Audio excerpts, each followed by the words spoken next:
Rough Beast by Roger D. Aycock. The field of the experimental telethink station in the Florida Keys caught the fleeing Morid's attention just as its stolen Federation lifeboat plunged into the outer reaches of night-side atmosphere. The Morid reacted with the instant decision of a harried wolf stumbling upon a dark cave that offers not only sanctuary, but a lost lamb for supper as well. With the pursuing Federation ship hot on its taloned heels, the Morid zeroed on the telethink signals, fuzzy and incomprehensibly alien to its viciously direct mentality, but indicating life and therefore food, and aimed straight for their source. The lifeboat crashed headlong in the mangroves fringing Dutchman's Key, perhaps 10 miles west of the Oversea Highway and less than 2 from the telethink station. The Morid emerged in snarling haste, anticipating the power plant's explosion by a matter of seconds, and vanished like a magenta-furred juggernaut into the moonlit riot of vegetation that crowded back from the mangroved strip of beach. The Morid considered it a success.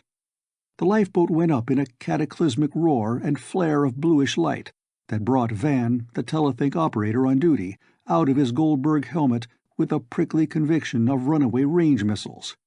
It all but blinded and deafened Ellis, his partner, who was cruising with a portable telethink in the station launch through a low-lying maze of islands a quarter of a mile from Dutchman's Key.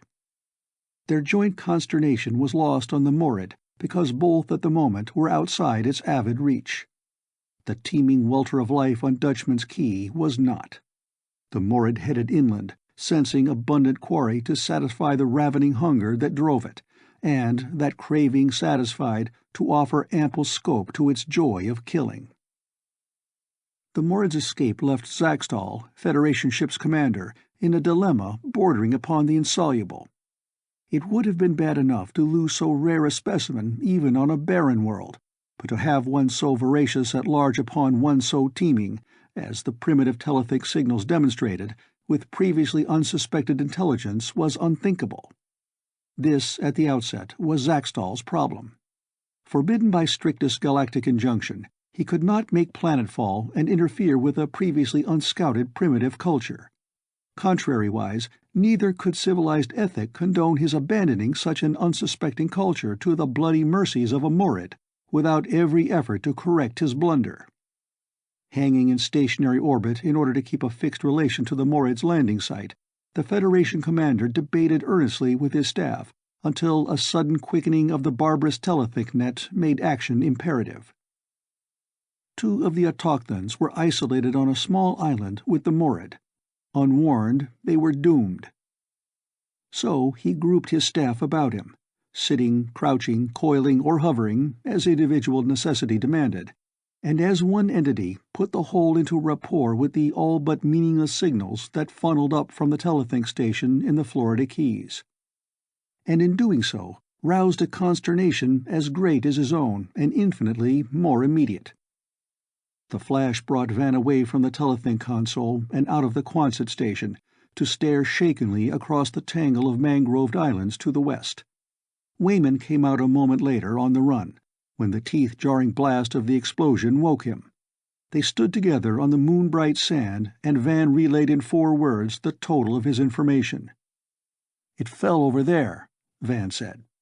A pale pinkish cloud of smoke and steam rose and drifted phosphorescently toward a non-committal moon. "The second key out," Wayman said. "That would be Dutchman's, where the hermit lives." Van nodded, drawing minimal reassurance from the fact that there had been no mushroom. "It shouldn't be atomic." The Gulf breeze was steady out of the west, freighted with its perpetual salt and mangrove smell. "The Geigers would tell us soon enough," Wayman said. "Not that it'll help us, with Ellis out in the launch." They looked at each other in sudden shock of joint realization. "The launch," Van said. "Ellis is out there with the portable telethink rig. We were working out field strength ratios for personal equipment." They dived for the Quonset together. Van, smaller and more agile than the deliberate Wayman, reached the telethink first. "Nothing but the regular standby carrier from Washington," Van said. "Ellis may have been directly under the thing when it struck. He was working toward Dutchman's Key, hoping for a glimpse of the hermit. Maybe he wasn't wearing the telethink when the blast came, Wayman said. Then, with characteristic practicality, "Better image Washington about this while we're waiting for Ellis to report in. Can't use the net radio. We'd start a panic." Van settled himself at the console. "I'll try. That is, if I can get across anything beyond the sort of subliminal rot we've been trading lately." He signaled for contact and felt the Washington operator's answering surge of subconscious resentment at being disturbed. With the closing of the net, the now familiar giddiness of partial rapport came on him, together with the oppressive sense of bodily sharing. There was a sudden trickle of saliva in his mouth, and he resisted the desire to spit. "Washington is having a midnight snack," Van said. "Rotted sardines and Limburger, I think." He made correction when the Washington operator radiated indignation. "Goose liver and dill pickles, then, but you wouldn't guess it. Salt tastes like brass filings." Wayman said shortly, "Get on with it. You can clown later." Van visualized the flare of explosion and winced at the panicky, hammer-and-sickled surmise that came back to him. "How would I know?" he said aloud. "We have a man out." He recalled the inherent limitation of phonetics then and fell back upon imagery, picturing Ellis' launch heading toward an island luridly lighted by the blast. For effect he added, on the Key's minuscule beach, a totally imaginary shack of driftwood, complete with bearded hermit. He knew immediately when authority arrived at the other end of the net. There was a mental backwash of conversation that told him his orders even before the Washington operator set himself for their relay. "They want an eyewitness account from Ellis," he told Wayman. "As if—" Ellis broke into the net at that moment, radiating a hazy image. He was still partially blinded from the glare of the blast, of a lowering Key overhung by a dwindling pall of pinkish smoke. In the foreground of lagoon and mangroves stood a stilted shack not unlike the one Van had pictured, but without the hermit. Instead, the rickety elevation of thatched porch was a blot of sable darkness, relieved only by a pair of slanted yellow eyes gleaming close to the floor. Climactically, Zaxtal entered the net then with an impact of total information that was more than the human psyche, conditioned to serialized thinking by years of phonetic communication, could bear. The Washington operator screamed and tore off his helmet, requiring restraint until he could compose himself enough to relay his message. Ellis, in his launch, fainted dead away and ran the boat headlong aground on the beach of Dutchman's Key. Van reeled in his chair, teetering between shock and lunacy, until Wayman caught him and slid the telethink from his head. It was minutes before Van could speak. When he did, it was with a macabre flippancy that Wayman found more convincing than any dramatics. "It's come," Van said. "There's an interstellar ship out there with 1,000-odd crew that would give Dolly himself nightmares." Wayman had to shake him forcibly before he could continue. "They're sorry they can't put down and help us," Van said. "Galactic regulations, it seems. But they feel they should warn us that they've let some sort of bloodthirsty jungle monster, a specimen they were freighting to an interplanetary zoo, escape in a lifeboat. It's loose down here." "Dutchman's Key," Wayman breathed. "What kind of brute could live through a blast like that?" "It left the lifeboat before the power plant blew," Van said. "They're tracking its aura now. It's intelligent to a degree, about on par with ourselves, I gather, and it's big. It's the largest and most vicious life form they've met in kilo-years of star trading." He frowned over a concept unsuited to words. "Longer than thousands. Their culture goes back so far that the term doesn't register." "Ellis," Wayman said, "tell him to sheer off. Tell him to keep away from that island." Van clapped on the telethink helmet and felt real panic when he found the net vacant except for a near-hysterical Washington operator. "Aliens are off the air," he said, "but I can't feel Ellis." "Maybe he isn't wearing his telethink. I'll try his launch radio." He had the microphone in his hand when Van said, "They got the message in Washington, and they're petrified. I asked for a copter to pick up Ellis, and the hermit if they can reach them before this thing does, but they're thinking along different lines. They're sending a squadron of jet bombers and a non-atomic HE to make sure the beast doesn't escape to the mainland and devastate the countryside." Wayman said incredulously, "They'll blow the key to bits. What about Ellis and the hermit?" "Ellis is to evacuate him if possible. They're giving us 20 minutes before the jets come. After that—" He didn't have to finish. At midnight, old Charlie Trask was wading knee-deep in the east side grass flats of his private lagoon, methodically netting shrimp that darted to the ooze-clouded area stirred up by his ragged wading shoes.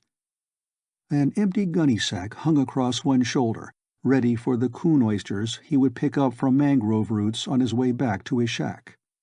In his dour and antisocial way, Charlie was content. He had nearly enough shrimp for boiling and for bait, with the prospect of coon-oyster stew in the offing. He had tobacco for his pipe and cartridges for his single-shot .22 rifle and a batch of potent homebrew ready for the bottling. What more could a man want? The blast and glare of the Morad's landing on the western fringe of his key jarred Charlie from his mellow mood like a clear-sky thunderbolt. The concussion rattled what teeth remained to him and brought a distant squall from his cat, a scarred and cynical old Tom named Max, at the shack. "Damn rockets," was Charlie's instant thought. "Fool around till they blow us all to hell." The rosy phosphorescence drifting up from the mangroves a quarter of a mile away colored his resentment with alarm. A blast like that could start a fire, burn across the key, and gut his shack. Grumbling at the interruption of his midnight foray, Charlie crimped the lid tight on his shrimp bucket and stalked back along the lagoon toward his shack. The coon oysters would have to wait. 5 minutes later he reached his personal castle, perched on precarious piling in a gap hewn from the mangroves. The moon made it, to Charlie, a thing of black and silver beauty, with Max's yellow eyes gleaming from the porch floor like wicked, welcoming beacons. Still muttering, Charlie waded out of the shallow water ooze and stumped in squishing shoes up the ladder to his shack. The shrimp bucket he hung on a wall peg out of Max's calculating reach. He found his pipe in the kitchen and loaded and lighted it, deliberately because the capacity for haste was not in him. His homebrew crock bubbled seductively, and he took time out to raise the grimy toweling that covered it and sniff appreciatively. "Ready to cap by the time I come back and get the shrimp grated," he told Max. He changed his dripping brogans for a pair of snake-proof boots and took down his .22 rifle from its pegs, not because he really imagined that anyone might have lived through such a blast, but because strangers, them radio fellows 2 keys east, for instance, might take it into their heads to come prying around. He was halfway across the key when the drone of Ellis' launch entering his lagoon justified his suspicions. Charlie's investigation was soon over. A dying plume of steam rising from a circle of battered mangroves told him that no danger of fire impended, and he turned back in relief. It did not occur to him that the pilot of his hypothetical rocket might be lying desperately injured in the shallow water, at the mercy of sharks and crocodiles. If it had, he would not have moved to help. Any fool who got himself into such a spot, in Charlie's rude philosophy, could get himself out. The drone of the launch's engine was loud when he reached his shack. The boat, handled by a pilot grotesque in what Charlie took at first for a diver's helmet, was heading directly for his landing at an unsafe speed. "Serve him right if he shoals on an oyster bed and rips his bottom," Charlie said. As if on cue, the boat swerved sharply. Its pilot came half erect, arms flung wide in a convulsive gesture. The engine roared wildly. The boat heeled, slamming its occupant against the right gunwale, and blasted straight for Charlie's shack. Miraculously, it missed the shack's piling and lunged half its length upon the sand. The engine roar died instantly. The pilot was thrown headlong overside, Goldberg helmet flying off in mid-arc, to lie stunned at the foot of Charlie's ladder. Callously, Charlie stepped over Ellis' twitching form and stumped up the ladder to his shack. Max, who had taken to the porch rafters at the crash of the launch, came meowing gingerly down to meet him. "It's all right," Charlie told him. "Just some fool that don't know how to handle a boat." He leaned his rifle against the wall and brought a split bamboo chair from the kitchen. He was not too late. The bucket, when he took it from its peg, still slithered satisfactorily with live shrimp. The squawking of the launch radio roused Ellis. He groaned and sat up, dazed and disoriented by the combined shock of Zaxtal's telepathic bombshell and his own rude landing, just as Wayman gave up his attempt at radio contact. In the silence that fell, Ellis would have fainted again except for the chilling knowledge that he was unarmed and afoot on the same key with a man-eating alien monster that might make its appearance at any moment. He collected wits and breath to stave off the black pall of shock that still threatened. "Come down from there and help me push the launch off," he called up to Charlie Trask. "We've got to get off this key, fast." Charlie separated a menu-sized shrimp from his bucket. "You grounded her," he said sourly. "Push her off yourself." "Listen," Ellis said desperately. "That blast was a ship from space, from another star. A wild animal escaped from it, something worse than you ever dreamed of. We've got to get out of here before it finds us." Charlie grunted and chose another shrimp. The Morid, as Zaxtal had pictured it, rose vividly in Ellis' memory. Fanged and shaggy and insatiably voracious. A magenta-furred Urson embodiment of bloodlust made the worst by its near-human intelligence. He described it in dogged haste, his eyes frozen to the tangle of inland underbrush behind the shack. "No such varmint in these Ks," old Charlie said. The launch radio blared again in Wayman's voice, speaking urgently of jet bombers and deadlines. A glance at his watch brought Ellis up from the sand in galvanic resolution. "In 12 minutes," he said grimly, "a squadron of planes will pinpoint this key and blast it out of the water. I'm not going to be eaten alive or blown to bits arguing with you. If I can't push the launch off alone, I'll swim." He scooped up his fallen telethink helmet and ran for the launch. At the 4th step, his foot caught in the iron-hard stump of a mangrove root that had been chopped off inches above the sand, and he fell heavily. Pain blinded him. His right ankle lanced with fire and went numb. He fought to rise and fell again when the ankle collapsed under him. "Hell," he said just before blackness claimed him for the second time. "I've broken my leg." His 12 minutes had dwindled to 7 when Ellis roused. He tried to stand, his twisted ankle momentarily forgotten, and gave it up when the mangroves spun dizzily before his eyes. He couldn't afford to pass out again. He made one last-ditch bid for help. "My leg's broken," he yelled up at old Charlie Trask. "Get down here and lend a hand." Charlie glowered and said nothing. Max bounded down the ladder, tail stiffly erect and scarred ears cocked at the underbrush in baleful curiosity. "The thing is coming this way," Ellis called. "Your cats sense it. Will you let us all be killed?"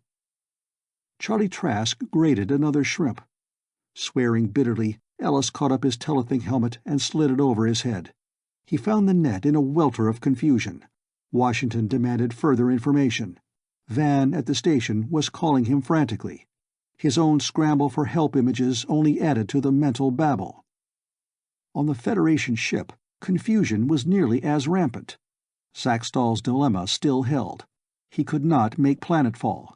Time was too short for aid now in any case, but neither could he, with clear galactic conscience, desert the harried primitives below while hope remained. Ellis' predicament forced Zaxtal to decision. He could only follow the Morid's aura and relay its progress. It could not be helped that the relayed image was blurred of definition and weirdly askew. The Morid's visual and auditory range differed so sharply from either human or galactic that even over the ship's wonderfully selective telecommunicator little of the Morid's immediate surroundings came through clearly. Its aura arrived with a burning intensity that turned Zaxtal and his group faint with empathetic horror, but the fact that the Morid had just made its first kill obliterated all detail for the moment beyond a shocking welter of blood and torn flesh. Ellis fared a little better under the second telepathic blast than under the first. He managed to snatch off his telethic helmet just in time. "The thing just killed something out there," he yelled at Charlie Trask. "It's coming this way. Are you going to sit there and—" Charlie grated his last edible shrimp, took up his bucket, and went inside. The leisurely clinking of homebrew bottles drifted after him, clear and musical on the still, hot air. Ellis looked at his watch and considered prayer. He had 3 minutes left. When the Morid came, Ellis was sitting dumbly on the sand, nursing his broken ankle and considering with a shock-detached part of his mind a fragmentary line of some long-forgotten school-days poem. "What rough beast is this?" The rest eluded him. The underbrush beyond the shack rustled, and the Morid's ravening image sprang to Ellis' mind with a clarity that shook his 3 net participants to the core, one of them past endurance. Van, in the station, said, "Dear God," and braced himself for the end. In Washington, the operator fainted and had to be dragged from his console. Aboard the Federation ship, Zaxtal radiated a shaken "Enough!" and tentacled a stud that sent his craft flashing on its way through subspace. At Charlie Trask's shack, Max bounded across the clearing and into the brush. There followed a riot of squalling and screaming that brought Charlie out of his shack on the run. Ellis sat numbly, beyond shock, waiting for the worst. Unaccountably, the worst was delayed. Charlie came back, clutching a protesting Max by the scruff of the neck, and threw down something at Ellis' feet. Something small and limp and magenta-furred, smeared with greenish blood, and very, very dead. "There's your varmint," said Charlie. With 1 minute remaining before the promised bombers roared over, Ellis, with a frozen clarity he had not dreamed he possessed, radiated a final message before he fainted again. "Call off the jets," he said in effect. "It's over. The beast is dead. The hermit's cat killed it." An hour later, at the station, his ankle bandaged and his 3rd cup of coffee in hand, Ellis could review it all with some coherence. "We didn't consider the business of relative size," he said. "Neither did our galactic friends. Apparently they're small, and so are all the species they've met with before. Maybe we're something unique in the universe after all. And maybe it's a good thing they didn't land and learn how unique." "It figures," Wayman said. "Washington let it out on the air that DF stations made a fix on the spaceship before it jumped off. It measured only 22 feet. Van said wonderingly, "And there were hundreds of them aboard. Gentlemen, we are Brobdingnagians in a universe of Lilliputians." "I've been trying," Ellis said irrelevantly, "to recall a poem I read once in school. I've forgotten the author and all the verse but one line. It goes, 'What a rough beast is this,'" Van quoted. "You were thinking about it hard enough when the debacle in the brush took place. The image you radiated was rough enough. It shocked the pants off us." "And off the Galactics," Wayman said. "The shoe is on the other foot now, I think." He went to the Quonset door and looked out and up, listening. "Jets. The Washington brass on its way to cross-examine us." "The other foot?" Van said. "Don't be cryptic, man. Whose foot?" "Theirs," Ellis said. "Don't you see? One of these days we'll be going out there to make our own place in the galaxy. With our size and disposition, how do you think we'll seem to those gentle little people?" Van whistled in belated understanding. "Rough," he said.